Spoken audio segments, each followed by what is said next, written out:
E se a maior história da humanidade não estiver baseada em fé, mas em evidências que muita gente simplesmente ignora? O nome de Jesus atravessou 2000 anos, dividindo opiniões, movendo civilizações, transformando vidas e levantando uma pergunta que nunca morre. Ele realmente existiu como dizem? E mais ainda, teria ressuscitado? Você está no além da religião, e aqui a gente vai olhar para isso junto, de um jeito que vai além do senso comum. A primeira coisa que precisa ser quebrada antes de qualquer conclusão é uma palavra muito usada e quase sempre mal entendida, que é a palavra prova. Quando alguém exige uma prova da existência de Jesus, o que exatamente essa pessoa ela quer? Um vídeo em 4K da crucificação? Um exame de DNA coletado diretamente da tumba? Isso pode parecer lógico hoje, mas não funciona assim para eventos históricos. E isso muda completamente o jogo. Na ciência existem diferentes tipos de prova. Um remédio é testado em laboratório, uma eleição se confirma com estatística, mas quando falamos de história antiga, o que existe são evidências, e elas precisam ser analisadas dentro de um contexto certo. E aqui começa um ponto que muita gente ignora. Se exigirmos provas modernas para eventos antigos, praticamente toda a história humana ela desaparece. Agora preste atenção nisso, porque a comparação é chocante. Alexandre o Grande, um dos nomes mais famosos da história mundial, a maioria das pessoas acredita que ele existiu sem questionar, mas a biografia mais antiga que temos sobre ele foi escrita cerca de 300 anos após a sua morte. E ainda assim, os manuscritos mais antigos dessas biografias são aproximadamente 1000 anos depois dos acontecimentos. Agora compara isso com Jesus. Os relatos sobre ele, como os evangelhos foram escritos cerca de 20 a 70 anos depois de sua morte. E o manuscrito mais antigo que possuímos, conhecido como o Papiro Highlands, data de aproximadamente 100 anos depois dos acontecimentos. Percebe a diferença? Se alguém rejeita Jesus por falta da evidência histórica, teria que rejeitar boa parte da história antiga também. Esse é um detalhe importante que raramente aparece nos debates mais populares. Mas a coisa não para por aí. Existem também fontes que não eram cristãs. Historiadores romanos, como Tácito, mencionam a execução de Jesus durante o governo de Pôncio Pilatos. Outro historiador romano, Suetônio, também faz referências indiretas. E um governador romano, Plínio o Jovem, escreveu cartas relatando que os cristãos adoravam Jesus como divindade já no século I. E talvez o mais interessante, um historiador judeu chamado Flávio Joséfo também menciona Jesus. Isso é relevante porque ele não era cristão, ou seja, ele não estava tentando defender a fé. Agora pensa comigo, diferentes fontes, de diferentes origens, em épocas próximas, todas apontando para a existência de alguém chamado Jesus. Isso resolve tudo? Não, mas levanta um ponto forte.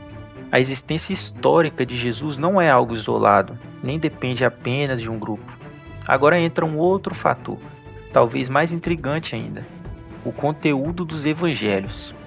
Se alguém fosse inventar uma história para convencer pessoas, faria o quê? Criaria um personagem perfeito, poderoso, respeitado, alguém que impressionasse facilmente. Mas os evangelhos fazem exatamente o contrário.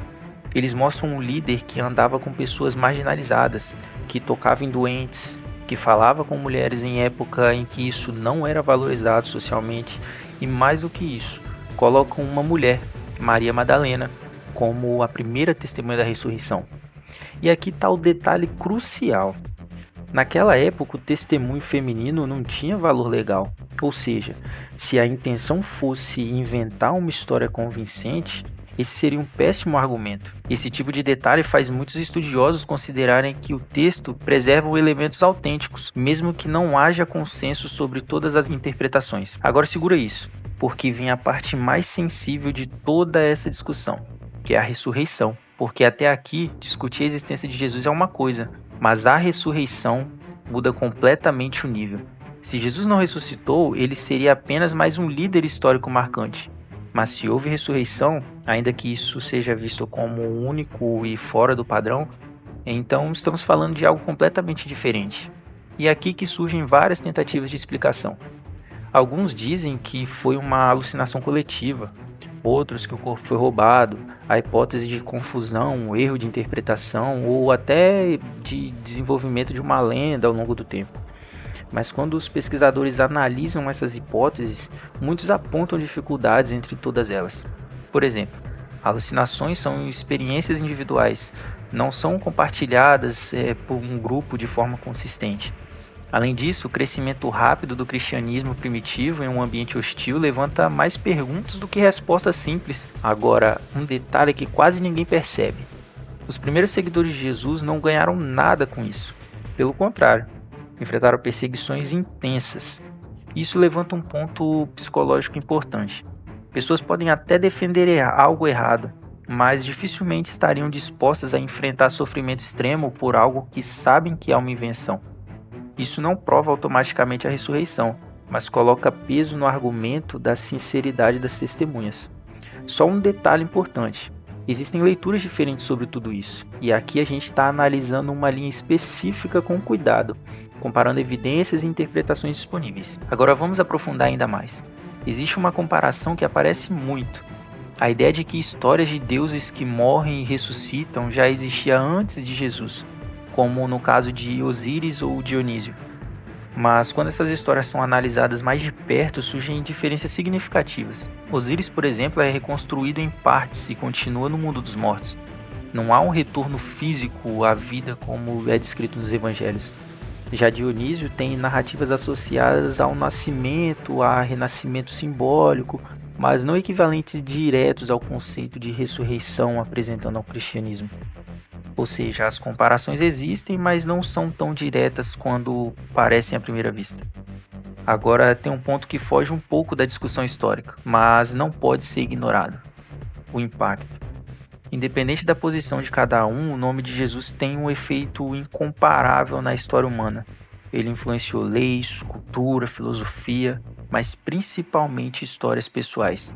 Existe um padrão observado ao longo dos séculos. Pessoas que relatam mudanças profundas de comportamento após o contato com os ensinamentos de Jesus. E aqui a pergunta deixa de ser apenas histórica e se torna humana. Porque uma figura, seja histórica, religiosa ou simbólica, consegue gerar esse nível de transformação em diferentes culturas, épocas e contextos. Isso prova algo sobrenatural? Não necessariamente, mas reforça que não estamos falando de uma figura comum dentro da história da humanidade. Agora chegamos em um ponto crucial. Muitos debates tentam reduzir tudo a duas opções simples: ou é totalmente comprovado ou não vale nada. Mas a realidade histórica raramente funciona assim. O que existe é um conjunto de evidências, coerências internas dos relatos, testemunhos indiretos e impacto histórico. Tudo isso formando um quadro completo. E esse quadro deixa uma tensão no ar, porque quanto mais você analisa, mais percebe que o assunto não é tão simples quanto parece nos debates rasos. Então a pergunta volta, com mais força do que no início: e se a existência de Jesus for uma das coisas mais bem sustentadas da história antiga, mas a parte da ressurreição ainda exige uma decisão pessoal? Talvez o ponto não seja apenas provar, mas interpretar. E talvez por isso esse tema nunca morre. Agora eu quero saber de você.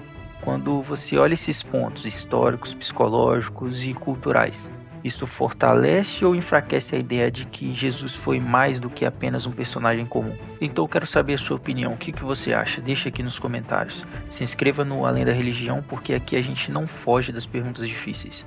A gente entra nelas.